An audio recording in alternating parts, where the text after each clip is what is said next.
You didn't earn this. You married it. The words cut through the Friday night noise of the anchor like a blade through canvas. Major Connor Blake's voice carried that particular brand of cruelty that comes easy to men who've never had to prove themselves in the dark. His hand shot out and yanked the Seal Trident insignia clean off Captain Lila Ward's uniform, holding it up to the dim bar lighting like a trophy he'd just won. 40 people watched it happen, Marines halfway through their second beer, Navy personnel unwinding after a 70-hour week, contractors who had seen enough of the world to know better but stayed quiet anyway. The music didn't stop, some classic rock anthem about freedom, but it might as well have. Every conversation died the moment that insignia left Lila's chest. She didn't flinch, didn't reach for it, didn't say a single word. She just sat there on that bar stool at the far end of the counter, back straight, hands resting on either side of her glass. The only movement was her breathing. 4 seconds in, 4 seconds hold, 4 seconds out. The kind of rhythm that keeps your heart rate steady when everything around you wants to make it spike. Connor stepped closer, turning the insignia over in his fingers like he was inspecting a counterfeit bill. Let me guess. Your husband was the real deal, and you figured wearing his hardware would get you some respect around here. He raised his voice just enough to make sure the entire bar heard. That's what we're calling stolen valor these days, Captain? Laughter rippled through the crowd, not the good kind. The kind that feels like tiny cuts accumulating. Lieutenant Vance, Connor's shadow for the past 3 years, leaned against the jukebox with a grin that showed too many teeth. Bet she Googled how to pin it on straight. More laughter, louder this time. A staff sergeant near the pool table actually slapped his knee. The bartender, a former petty officer named Rodriguez who had been pouring drinks here for a decade, looked down at the glass he was cleaning and kept his mouth shut. He'd seen this play out before. Different faces, same script. The powerful humiliate the weak, and everyone else pretends they don't see it happening. But someone did see. In the corner booth where the lighting barely reached, Gunnery Sergeant Marcus Brooks sat with his weathered hands wrapped around a mug of coffee that had gone cold an hour ago. 65 years old, with more deployments than most people had birthdays, and eyes that still tracked movement the way they had in Fallujah, Kandahar, and a dozen places that never made it on to any official record.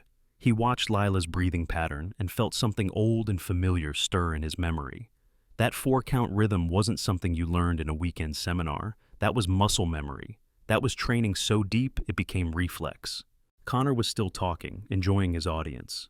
You know what really gets me? The disrespect. Real operators, real SEALs, they sweat blood for this. He jabbed the insignia toward her face. They earn every scratch on it, and here you are, playing dress-up because you picked the right guy to marry. Lila's hands shifted slightly on the bar, just a fraction of an inch, but the way her fingers repositioned, thumb alongside the glass, 3 fingers wrapped, pinky providing stability, that wasn't how someone casually holds a drink. That was a pistol grip, unconscious, automatic. The kind of habit that forms after thousands of repetitions. Brooks saw it. His coffee mug stopped halfway to his lips. He leaned forward slightly, squinting through the smoky air. The woman sitting at that bar, taking abuse from a major with a spotless uniform and a promotion record that screamed never saw real action, she moved like someone who had been in rooms where moving wrong meant dying. He'd seen that economy of motion before, in operators, in people who had learned to be still because stillness kept you breathing. Connor's voice grew louder, feeding off the crowd's energy. Tell you what, Captain, since you're so proud of your little accessory here, why don't you tell us all what unit your husband was with? What op earned him this trident? Go ahead. We're all listening. The bar went quieter, waiting. Connor had boxed her in with the question. Either she answered and gave them something to pick apart, or she stayed silent and looked guilty. Classic interrogation tactics, weaponized for entertainment. Lila reached for her glass, took a small sip, set it down with the same precision she'd used before. When she finally looked up at Connor, her eyes were steady. No tears, no anger. Just a kind of patient endurance that somehow made Connor's grin falter for half a second before he recovered. Nothing to say? He turned to address the crowd, playing to them like a comedian working a room. Ladies and gentlemen, the silent treatment, the last refuge of someone caught in a lie. Vance pushed off from the jukebox, sensing his moment. I'm taking a picture of this. Unit group chat needs to know we've got stolen valor right here at the anchor. He pulled out his phone, angling for a shot that showed Lila sitting there without the insignia on her uniform.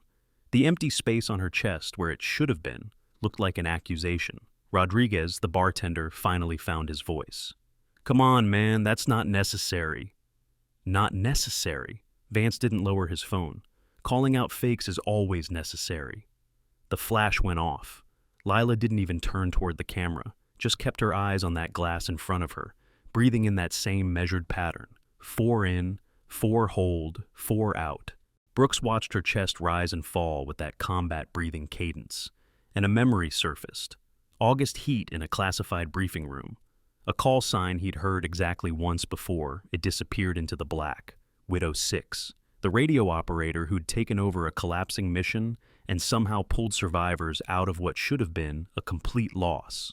But that had been years ago, and the details were still sealed. He'd never seen a face attached to that call sign, never heard a real name. Just whispers among the support teams about a ghost who'd done the impossible while everyone with rank scrambled to cover their own failures. He looked at the insignia in Connor's hand, standard issue at first glance. But the way the light caught it, there was an engraving, small, easy to miss if you weren't looking for it. He couldn't make out the letters from this distance, but something about it didn't match the regular procurement stamps. Connor was building to something. You could see it in the way he positioned himself, making sure everyone had a clear line of sight. Here's what I think happened. Your husband dies, tragic truly, and you're left with his gear. Maybe you're going through his things, feeling sentimental. You see this trident, and you think, hey, I've sacrificed too, right? I've earned some recognition. So, you pin it on. Wear it to the exchange, wear it to the gym.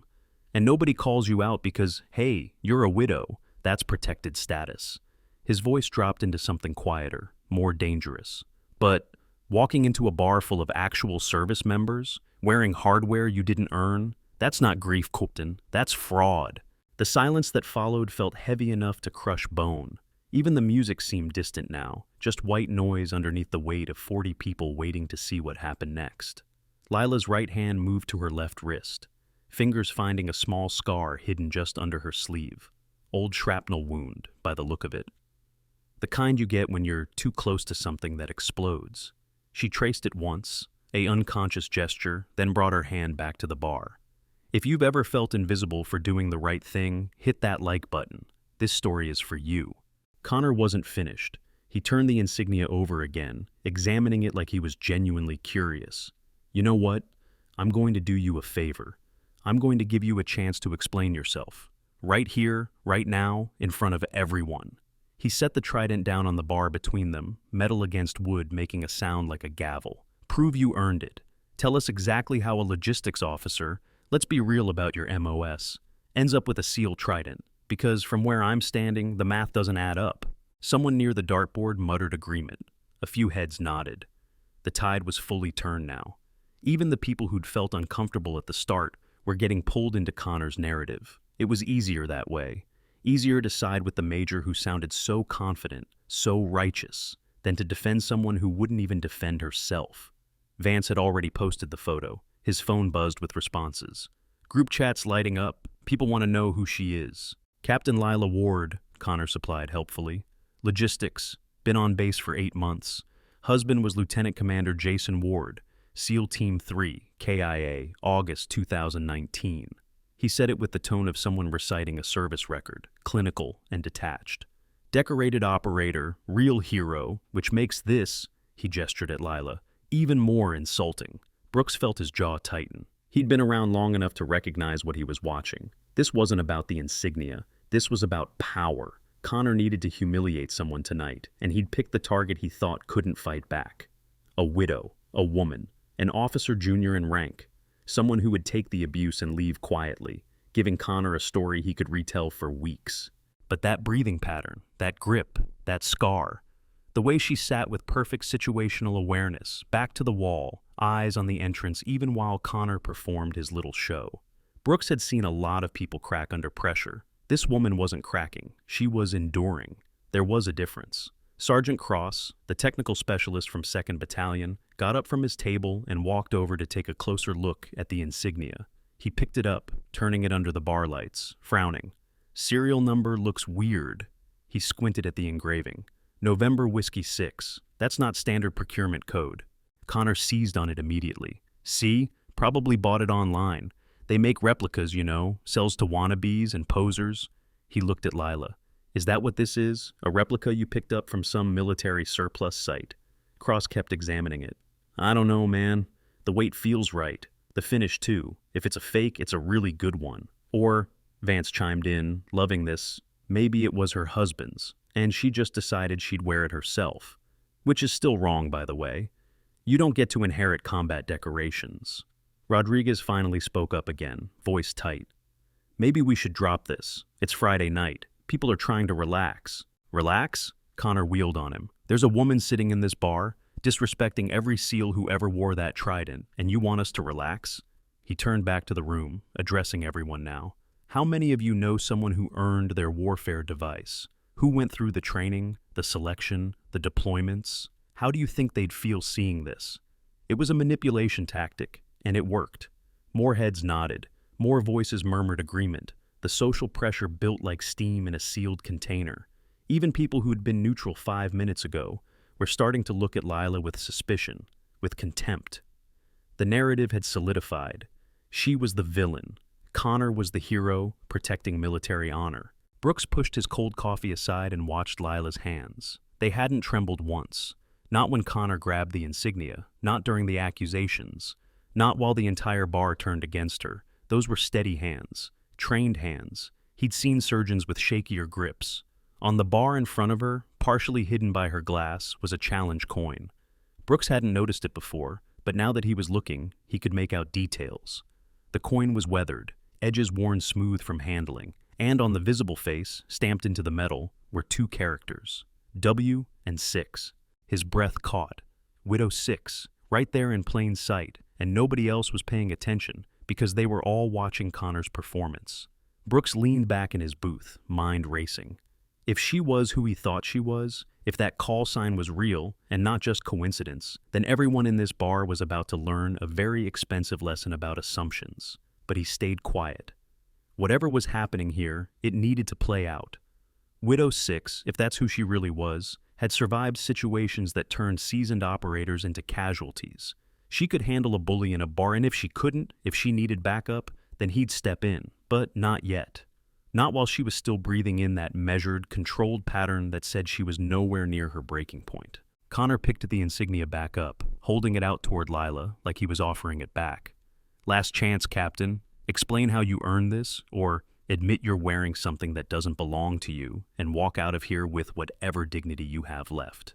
The bar waited. 40 people, collective breath held, watching to see if she'd break, if she'd cry, if she'd yell, if she'd do anything that would give them permission to feel better about witnessing this public execution.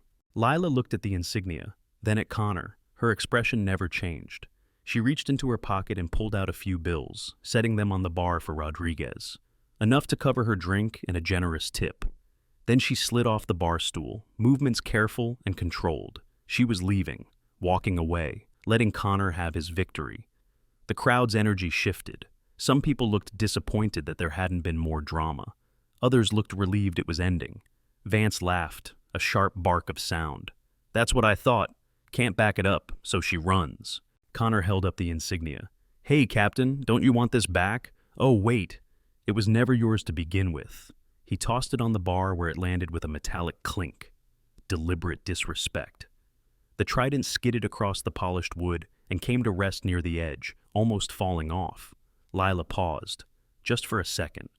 Her hand moved to her wrist again, to that scar, and Brooks saw her lips move in what might have been a count.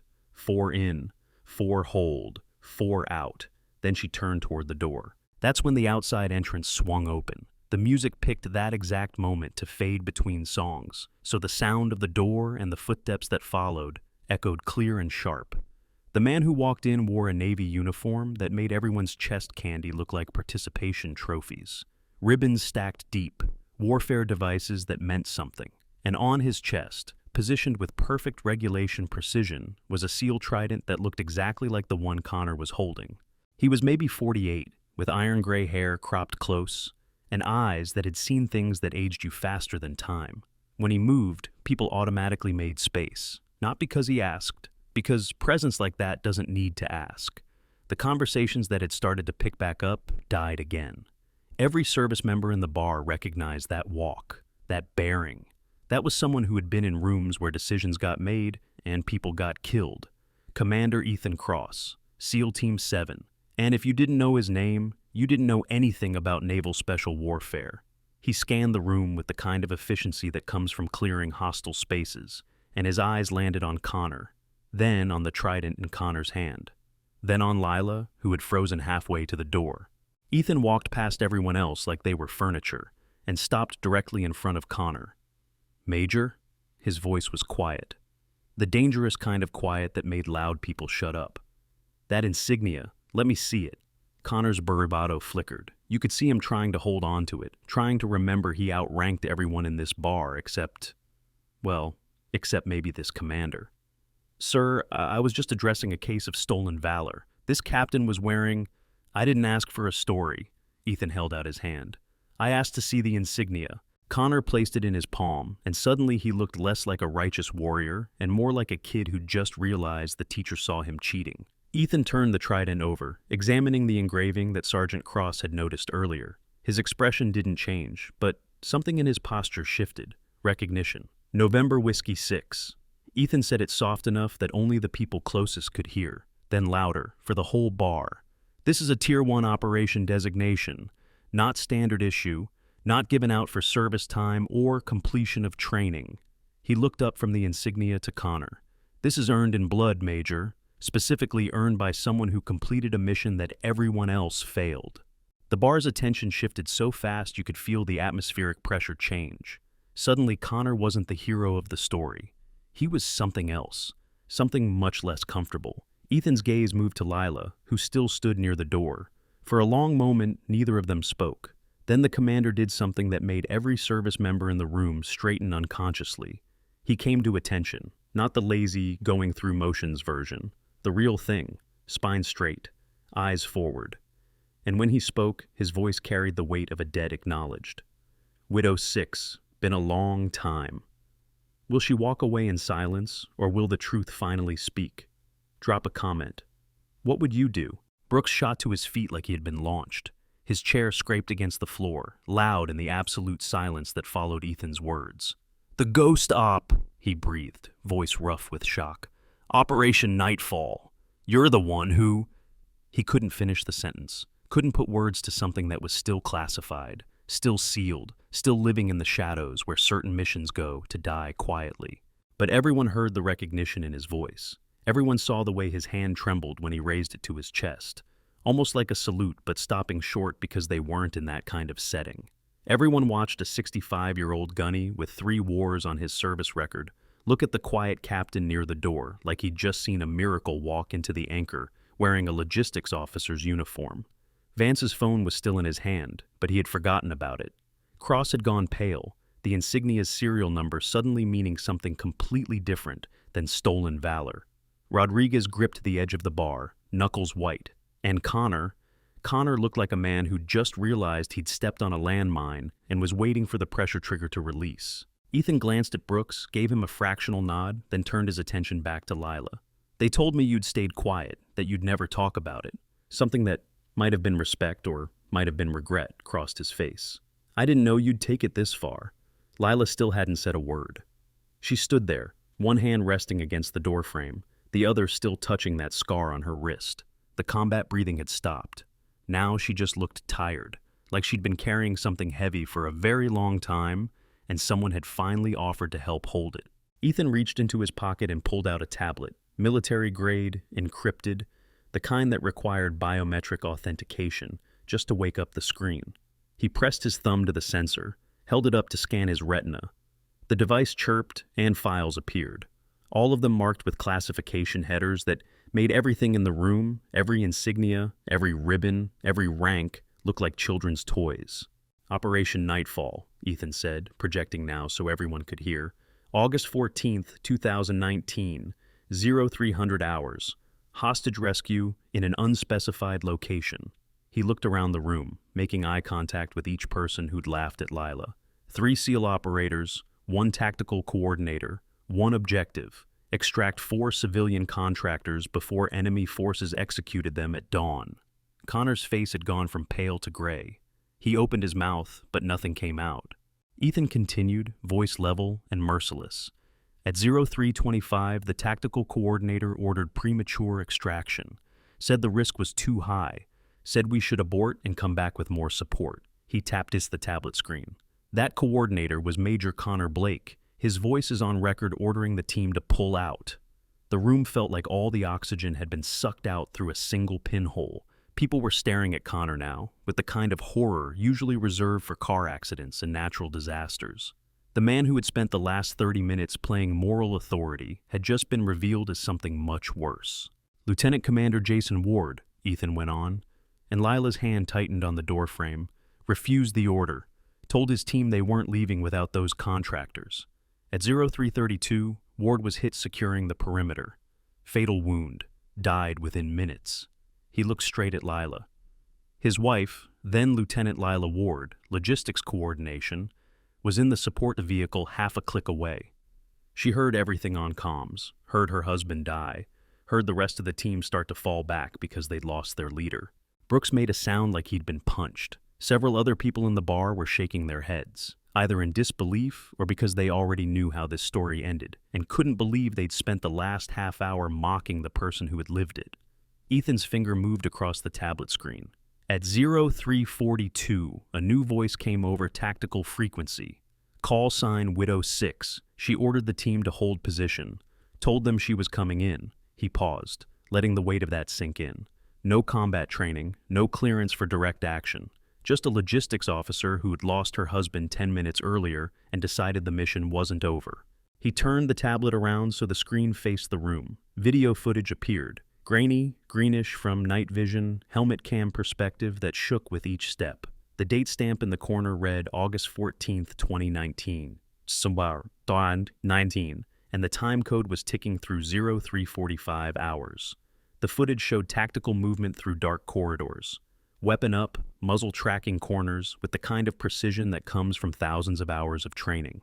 The person behind the camera, Widow 6, Lila, moved through that hostile space like water. Smooth and inexorable, no wasted motion, no hesitation, just relentless forward progress toward an objective that everyone else had abandoned. 3 shots rang out on the video, 3 distinct cracks of controlled fire.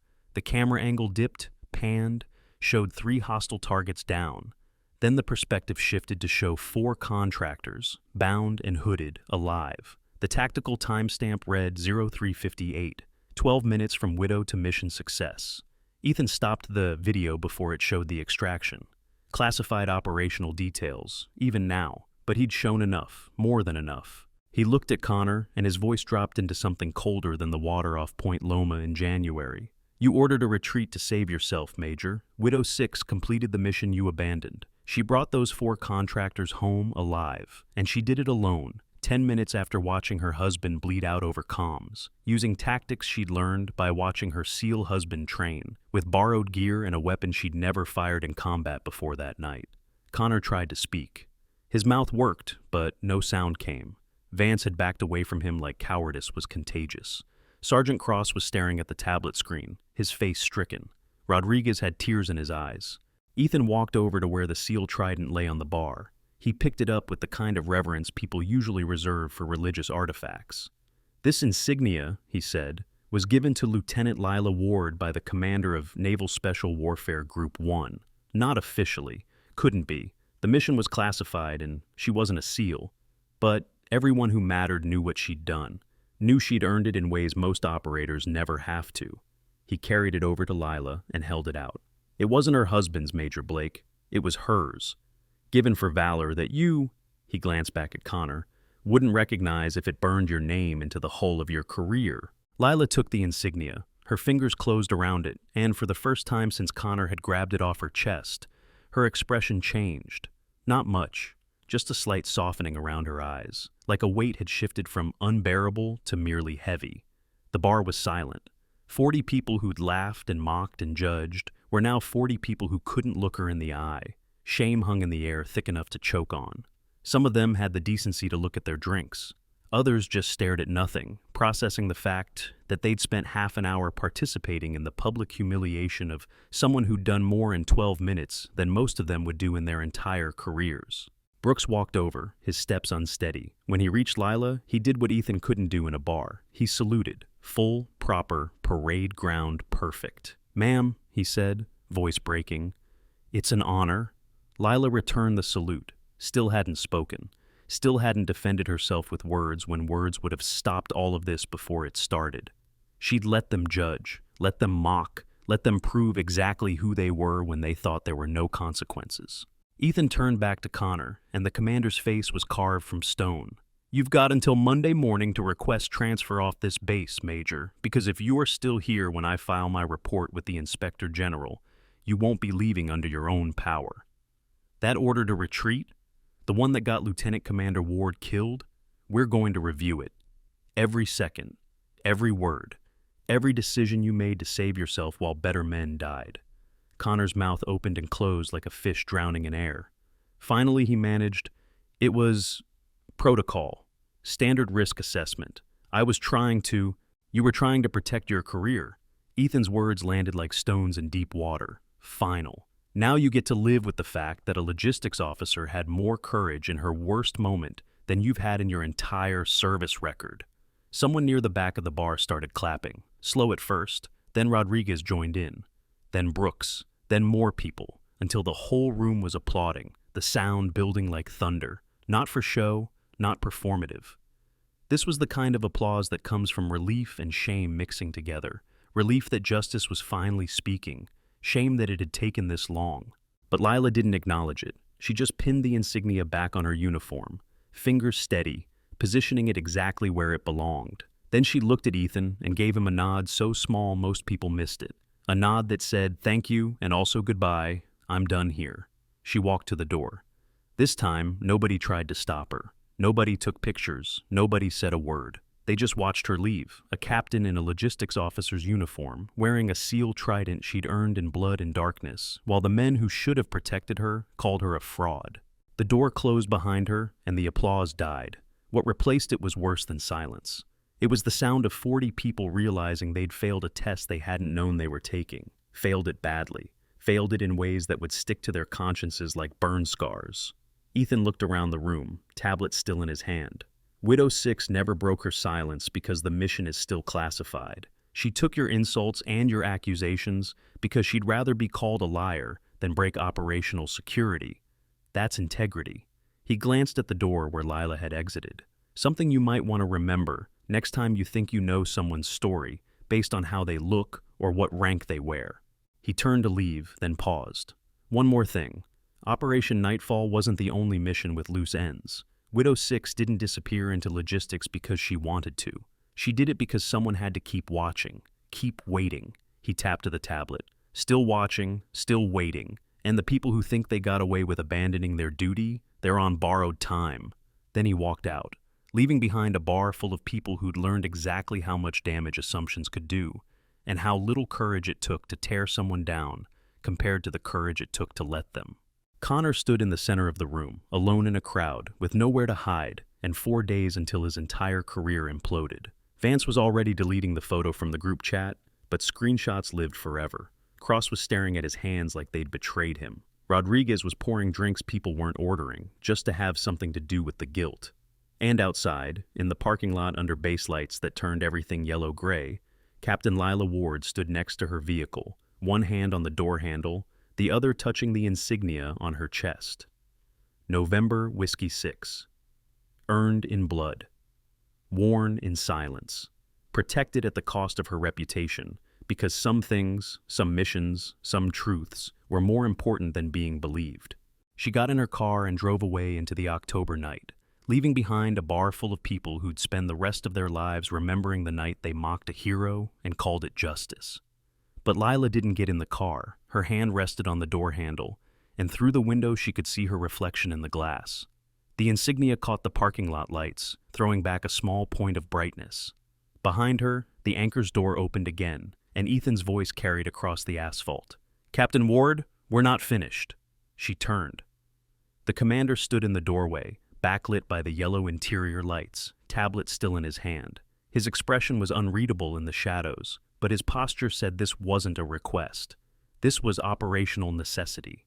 Lila walked back toward the bar, each step measured, each breath controlled. Whatever came next, she'd face it the same way she'd faced everything else tonight, with silence and endurance. But when she reached Ethan, he shook his head slightly. "Not this time," he said quietly, "just for her. This time you talk. They need to hear it from you, not from me, not from classified files, from the person who lived it." He stepped aside, holding the door open. "They need to understand why you stayed quiet while they tore you apart." Inside, the bar hadn't changed. Same 40 people, same suffocating guilt hanging in the air like smoke. But now they were all watching the door, watching her return, and the weight of their attention felt different, heavier, more dangerous. Because now they knew part of the truth, and partial truth was sometimes worse than complete ignorance. It left room for questions they didn't have permission to ask. Lila walked to the center of the room, not back to her bar stool, not to the corner where she could keep her back to the wall, right into the middle of the space where everyone could see her, where there was nowhere to hide and no tactical advantage. Ethan followed, positioning himself slightly behind her left shoulder. Support position, backup without interference. Brooks was still standing, though he'd lowered his hand from that aborted salute. His eyes were red. Rodriguez had stopped pretending to clean glasses and just gripped the bar edge like it was the only solid thing in a tilting world. Vance had moved to the farthest table, trying to become invisible. Cross sat frozen with his hands flat on the table in front of him. And Connor? Connor stood exactly where Ethan had left him, looking like a man watching his own execution and unable to look away. The silence stretched. Nobody knew what to say. Nobody knew if they were allowed to speak. Finally, Lila took a breath, not the combat 4 count this time, just a normal human breath. And when she spoke, her voice was quiet, but it carried to every corner of the room. "I didn't wear it for glory." The first full sentence she'd spoken all night landed like a stone in still water. "I wore it because 37 families needed to know their loved ones came home. The mission was classified. I couldn't tell anyone, not my commanding officer, not my friends, not even why I had this insignia." She touched the trident on her chest. "So, I let people think what they wanted." Someone near the pool table made a sound that might have been a sob or might have been a curse. Lila didn't look to see who. She kept her eyes forward, focused on a point somewhere above everyone's heads, the way you do when you're trying to hold yourself together.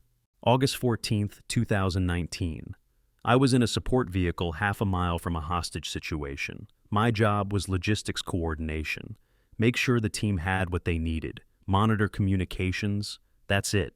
I wasn't supposed to be anywhere near direct action. Her hand moved to her wrist, to that scar.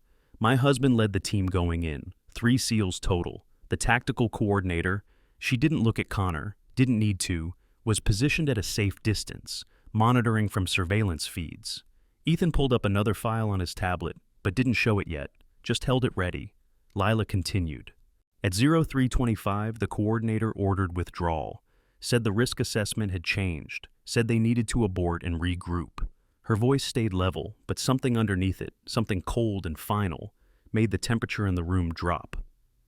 My husband refused, told his team those 4 contractors would be executed at dawn if we left them, told the coordinator that wasn't happening on his watch. Brooks closed his eyes.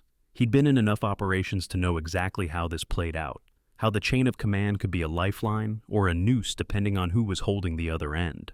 At 0332, Jason, Lieutenant Commander Ward, was hit.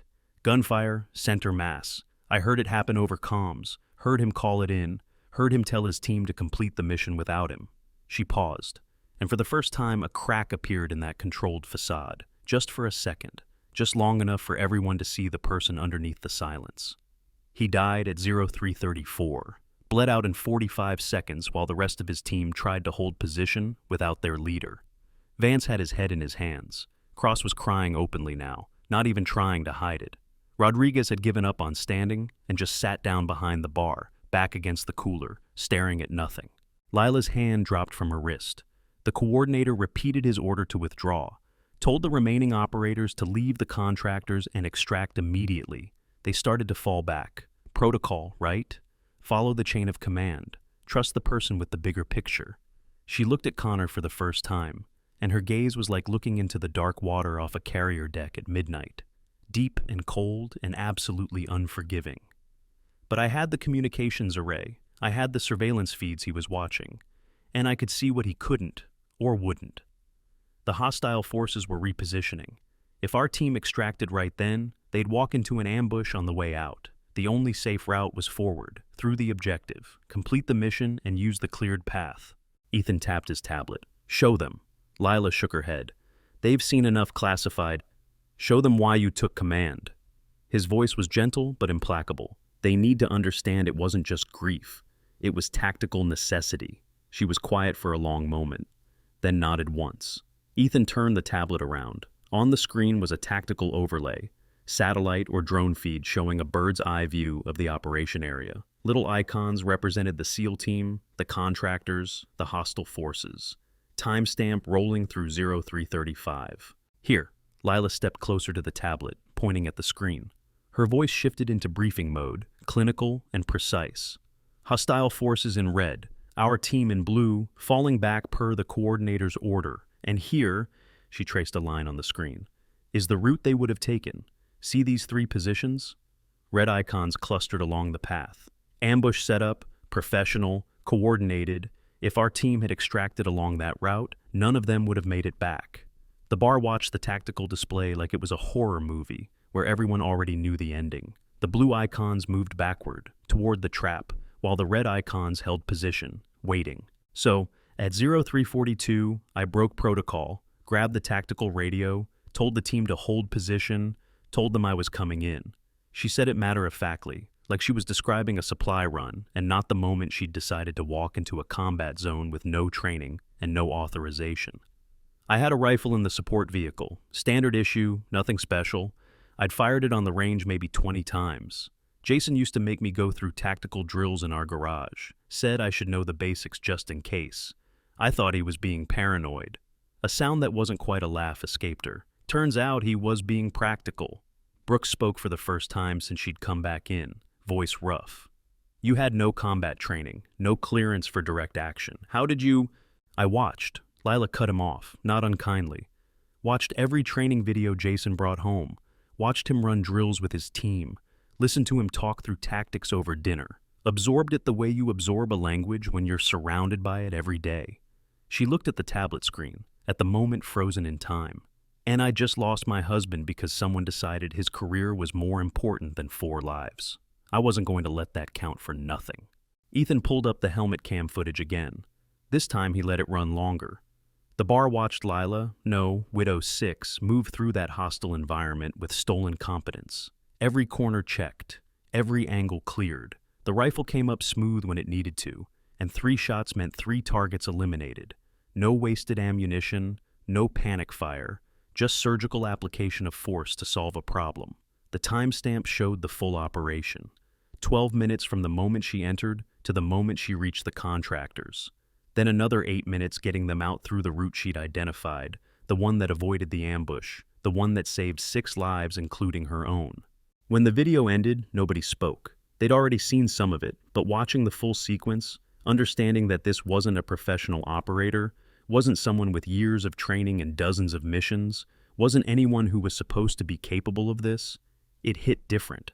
It hit like recognition of something impossible, made real through sheer refusal to accept any other outcome. The mission stayed classified, Lila said, because acknowledging what happened would mean acknowledging how badly the chain of command failed, would mean investigating why the tactical coordinator made the calls he made, would mean admitting that a logistics officer had to fix a SEAL operation because the person in charge valued his own safety over the mission objective. Connor finally found his voice. It came out thin and desperate. You don't understand. The intelligence was bad. The risk factors were... The intelligence was fine. Ethan's voice cut through Connor's under excuses like a blade through fog. I reviewed every piece of data from that operation. The risk assessment was manageable, well within parameters for the team's capability. He pulled up another file. What you didn't know, Major, is that I was the one who debriefed the surviving operators after. I was the one who recommended the investigation. And I was the one who made sure Widow 6 got recognition, even if it had to stay off the books. He turned the tablet to face the room again. This time, the screen showed comms logs, timestamps and transcripts scrolling past, but one exchange highlighted in red. 0323, 2 minutes before you ordered retreat. Here's what you said to your second in command. Ethan read from the screen, and his voice could have etched glass. Quote, "If this goes wrong, it's my name on the investigation. I'm not risking my career for some contractors we can't even identify publicly. Tell Ward to pull back. We'll say the intelligence shifted." End quote. The silence that followed was the kind that precedes structural collapse. Connor's face went through several colors, landing somewhere between ash and bone. Vance had stopped existing as far as anyone was concerned, and Cross, Sergeant Cross, who'd examined the insignia earlier and called it fake, looked like he wanted the floor to open up and swallow him whole. Brooks stood up slowly, and when he spoke, his voice carried the weight of 3 wars and 65 years of knowing what honor actually looked like. You ordered a retreat to protect your career, while better men were dying to protect yours. I followed protocol, Connor tried again, but even he could hear how hollow it sounded. You followed your fear. Ethan closed the file and looked around the room. Naval Inspector General has been notified. They'll be here Monday morning at 0800 hours. Major Blake, you'll make yourself available for questioning. Lieutenant Vance, Sergeant Cross, both men flinched at their names. You'll be asked to provide testimony about tonight, about what you witnessed, about what you participated in. Cross found his voice, shaky but determined. Sir, I'll tell them everything, about the insignia, about how we... He couldn't finish, couldn't put words to the collective cruelty they had inflicted. Vance just nodded, face buried in his hands. The photo, the group chat, I'll delete everything. I'll explain it was... You'll do nothing. Ethan's words stopped him cold. That photo, that chat log, those are evidence now.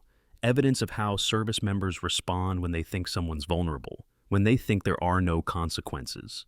The IG will want to see all of it. Rodriguez spoke up from behind the bar, voice barely audible. Commander, I should have stopped it. Should have thrown Blake out the moment he grabbed her insignia. I didn't want trouble. You'll write a statement, Ethan said, not unkindly. What you saw, what you heard, what you failed to do, all of it goes in the record. He turned back to Connor. You have 72 hours to request transfer off this base. After that, the investigation begins, and you won't be going anywhere except where the Navy tells you to go. Your decision to abandon that mission will be reviewed. Your communications logs will be examined. Your entire service record will be audited to see if this was a pattern or an aberration. He paused. And Major, the families of the 4 contractors you wanted to leave behind, they're going to be informed who really saved their loved ones, and who tried to sacrifice them. Connor's legs gave out. He sat down hard on the nearest bar stool, and the sound of his collapse echoed in the quiet. No defiance left, no justifications. Just a man watching the future he'd built on compromises and cowardice crumble to ash. If this story gave you chills, smash that subscribe button, because justice never stops, and neither do we. Ethan pulled up one more file. Captain Ward's actions that night earned her a classified commendation. The seal trident she wears was presented by the commander of Naval Special Warfare Group 1 in a closed ceremony. 5 people attended. None of them were allowed to speak about it. Ever. He looked at Lila. She's kept that silence for 5 years. Through 3 duty stations. Through countless questions about why a logistics officer wore SEAL insignia. Through assumptions and whispers and tonight's public humiliation. She kept silent because the mission mattered more than her reputation. Brooks walked over to Lila and did something that made half the bar look away in shame. He took off his own challenge coin, Desert Storm Vintage, worn smooth from 30 years of carrying, and pressed it into her hand. Widow 6, I was on the support team that night. Never knew who you were until now. Never got to say thank you for bringing those contractors home when everyone else gave up. His voice broke. Thank you, ma'am, for showing us what courage actually looks like. One by one, others approached. Not everyone. Some people were too consumed by their own shame to move. But Rodriguez came around from behind the bar and offered a quiet apology. A Marine staff sergeant added his challenge coin to the growing collection in Lila's hands. A Navy corpsman who had been silent all night told her his brother was one of the contractors she'd saved, and he'd spent 5 years wondering who Widow 6 really was. Lila accepted their offerings with quiet nods, but she didn't smile, didn't reassure them, didn't make it easier. She just stood there holding the physical weight of their belated recognition and let them feel the full scope of what they'd done. Ethan checked his watch. It's 22:45. The IG will want full statements by Monday morning. That gives you the weekend to remember every detail, every word, every action. He looked at Connor. Every failure.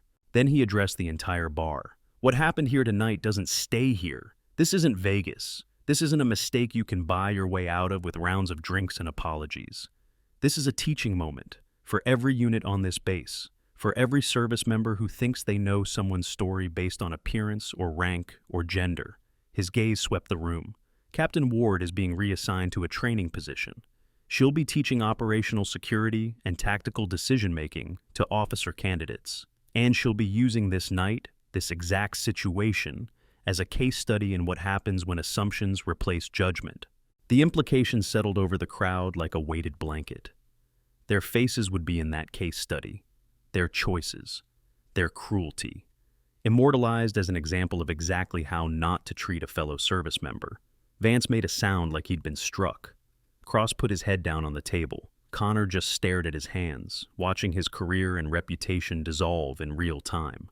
Brooks cleared his throat.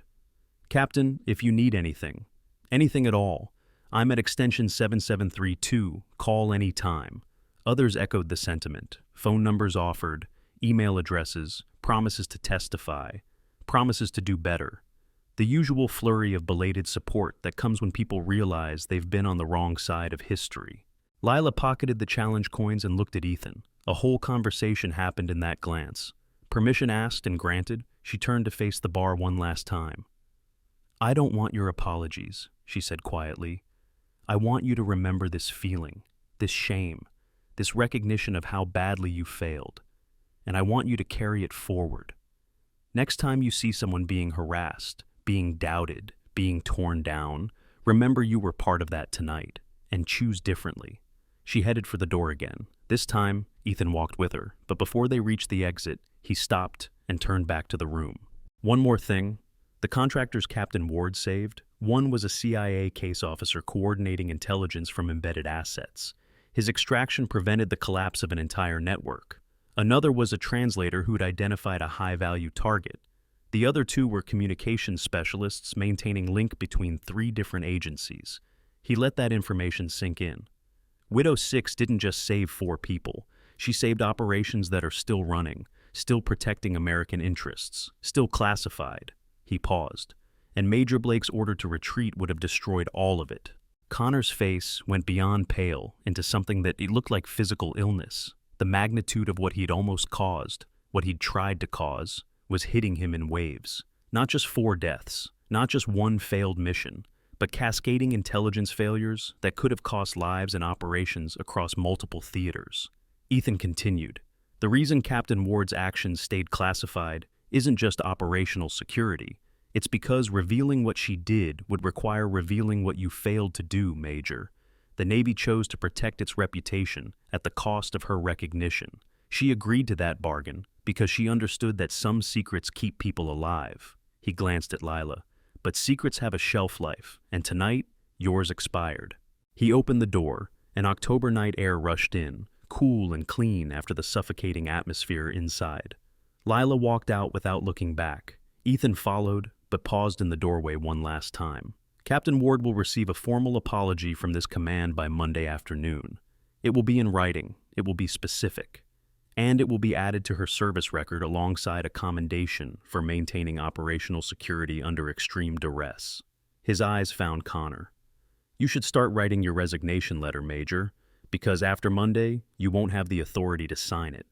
Then he was gone, the door closing behind him with a soft click that sounded like a coffin lid. The anchor sat in stunned silence for a full minute before anyone moved. Then slowly, like people waking from a nightmare into a reality somehow worse, they began to disperse. Vance left first, practically running for the exit. Cross followed more slowly, phone already out to call someone, family maybe, or a chaplain, or anyone who might help him process what he'd participated in. Others filtered out in 2s and 3s, conversations hushed and sporadic. Connor sat alone at the bar, the space around him empty like he was radioactive. Rodriguez approached slowly, set a glass of water in front of him. Not bourbon, Not beer, just water. The drink you give someone who's already destroyed and doesn't need any help finishing the job. You should go home, Major, Rodriguez said quietly. Call a lawyer, call your family, call whoever you need to call, but you can't stay here. Connor picked up the water with shaking hands, drank half of it, set it back down. I thought I was making the right call. The tactical assessment showed elevated risk. The protocols said a lot of things. Rodriguez started cleaning up empty glasses with methodical precision. But courage isn't about following protocols. It's about knowing when the mission matters more than your comfort. Captain Ward understood that. Her husband understood that. You didn't. He moved down the bar, collecting bottles and wiping surfaces, and Connor sat there with his water and his ruined career, and the recognition that 5 years ago, he'd made a choice that defined him. Not the choice to be a coward, that was just one moment, but the choice to let a widow take the blame for his failure, the choice to hide behind classification instead of owning what he'd done, the choice to build his career on the silence of someone who couldn't speak without breaking her oath. Brooks was the last to leave besides Connor. The old gunny stopped at the door and looked back at the Major sitting alone in the dim light. For a moment, it seemed like he might say something, offer some wisdom or condemnation or observation. But in the end, he just shook his head and walked out into the night, leaving Connor to marinate in consequences that were 5 years delayed but no less devastating for the wait. Rodriguez locked the door after Brooks left. He turned the sign to closed, killed the music, and began the closing routine. Connor didn't move, just sat there like a statue commemorating failure. You need to leave, Major, Rodriguez said again. I'm closing up. Connor stood finally, legs unsteady. He pulled out his wallet, threw cash on the bar. Too much, way too much, like he was trying to buy absolution, or at least silence. Rodriguez didn't touch it. Keep your money. You're going to need it for legal fees. Connor left the cash anyway and walked to the door. Rodriguez unlocked it long enough for him to exit, then locked it again immediately. Through the window, he watched the Major stand in the parking lot, looking at his car like he wasn't sure how to reach it, like the 30 feet between door and vehicle was suddenly impassable distance. Eventually, Connor made it to his car and drove away, taillights disappearing into the base traffic. Rodriguez turned away from the window and surveyed the empty bar, glasses still on tables. Challenge coins sitting where people had left them after giving them to Captain Ward. No, some had been retrieved, but several remained. Small monuments to the night people's honor had proven worth less than brass and enamel. He collected the coins, stacked them carefully by the register. Someone would claim them eventually, or they wouldn't. Either way, they'd sit there as a reminder. The Anchor had always been a place where service members could relax, could be themselves, could lower their guard. Tonight it had been something else. A courtroom, an execution ground, a place where truth finally forced its way past classification and silence and broke everything that deserved breaking. Rodriguez finished cleaning, counted the register, and locked up for the night. As he walked to his truck, he thought about Captain Ward's face, that stillness, that control, the way she'd breathe through her humiliation like it was just another mission parameter to manage. He'd seen a lot of courage in his 20 years of service, but he'd never seen anything quite like that. Courage that looked like submission until you understood it was actually strategy. Patience that looked like weakness until it revealed itself as power held in reserve. On the other side of the base, in a parking lot outside the BOQ, Lila sat in her car with the engine running, heat blowing against the October chill. The insignia on her chest caught the dashboard lights. November Whiskey 6, a serial number that meant widow, that meant loss, that meant completing a mission everyone else had abandoned. Her phone buzzed. Text from Ethan. You okay? She typed back. Been through worse. A pause, then. Monday morning, IG office, 0800, bring everything, documents, photos, that coin Jason gave you. Roger. Another pause. Nightfall wasn't the only LP with loose ends. Lila stared at that message for a long time. Her fingers hovered over the keyboard, then pulled back. She knew what he meant. Knew there were other missions, other failures, other people who had hidden their cowardice behind classification and let better people take the fall. Operation Nightfall had been one node in a network of compromised operations and compromised officers who'd chosen career over duty. She typed, Phase 2, still active. 2 words that meant the mission wasn't over, that justice moved slowly but it moved, that somewhere in the classified depths of military records, other names were flagged, other operations were being reviewed, other people who thought they'd gotten away with abandonment and cowardice were about to learn that secrets have a shelf life and courage has a long memory. Lila put the phone down and looked at herself in the rearview mirror. 5 years of silence. 5 years of wearing recognition she couldn't explain and taking judgment she couldn't defend against. 5 years of watching people like Connor build careers on the foundation of her husband's death and her own forced anonymity. But Monday morning, that changed. The IG investigation would crack open Operation Nightfall. The testimony from tonight would create ripples. The case study she'd be teaching would spread through officer training programs. And slowly, carefully, methodically, the system that had protected failure over courage would have to account for itself. She pulled out of the parking lot and drove toward her quarters, passing the anchor on the way. The lights were off. The parking lot was empty except for Rodriguez's truck. In a few hours, the sun would rise on a base where 40 people woke up with the full weight of their choices, where a major faced the collapse of everything he'd built on compromised integrity, where a widow finally got to stop carrying silence like a rucksack full of stones. Lila parked outside her building, killed the engine, and sat in the darkness for a moment. Her hand found the challenge coins in her pocket, 8 of them, small tokens from people who had learned a hard lesson about assumptions and judgment. She'd keep them not as forgiveness, but as evidence, proof that even in communities that prided themselves on honor and brotherhood, cruelty flourished when people thought there were no consequences. She got out of the car and walked to her door, insignia still gleaming on her chest. November Whiskey 6. The call sign she'd earned in blood and darkness, the identity she'd buried under silence and patience, the truth that had finally broken free because sometimes justice isn't about being believed immediately. Sometimes it's about being right eventually, and letting time and truth do the work that words never could. Inside her quarters, a folder sat on the desk. Tab marked Phase 2, still active.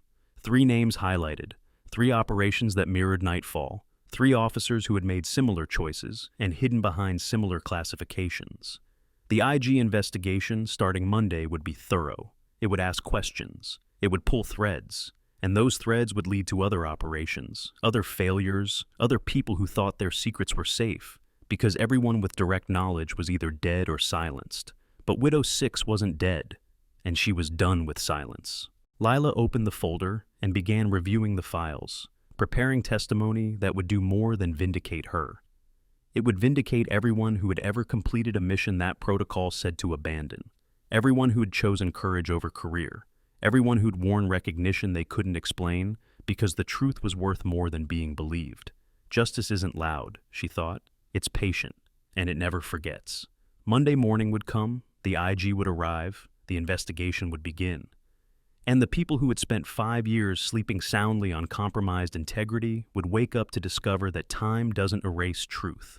It just gives truth time to gather evidence, build an unshakable case, and strike when the impact will be maximum. She picked up a pen and started making notes. Times, dates, communications logs that paralleled Nightfall. Patterns that proved this wasn't aberration, but systemic failure. The kind of failure that happens when the system rewards looking good over being good, when career advancement matters more than mission completion, when the people making decisions are insulated from the consequences of being wrong. By the time the sun rose over the base on Saturday morning, Lila had documented enough to keep the IG office busy for months. The investigation into Connor Blake would open doors into other investigations. Those investigations would reveal a network of compromised operations and compromised officers who'd learned that discretion was rewarded while courage was buried. But not anymore. Monday morning, 0800 hours. Phase 2 initiated, and this time, when the truth came out, it wouldn't be hidden behind classification and silence. This time, it would be official, on the record, undeniable, the kind of reckoning that changes protocols, ends careers, and makes sure the next generation of officers learns that courage isn't optional and cowardice doesn't get to hide behind technicalities. Lila closed the folder as dawn light crept through her window. She touched the insignia on her uniform one more time. November Whiskey 6.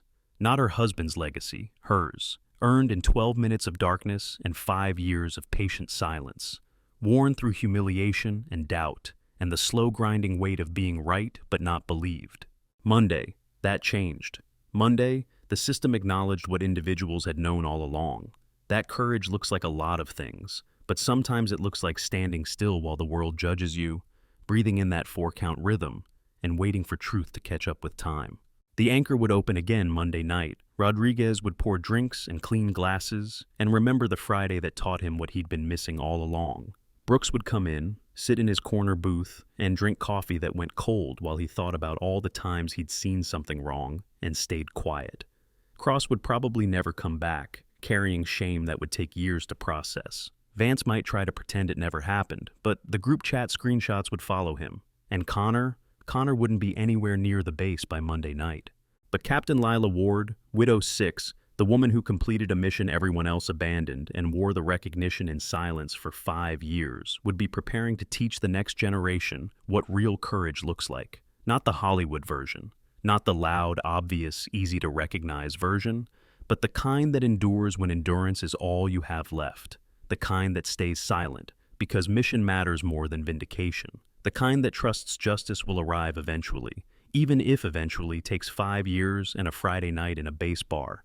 Justice isn't loud, it's patient, and tonight, patience paid its dividend.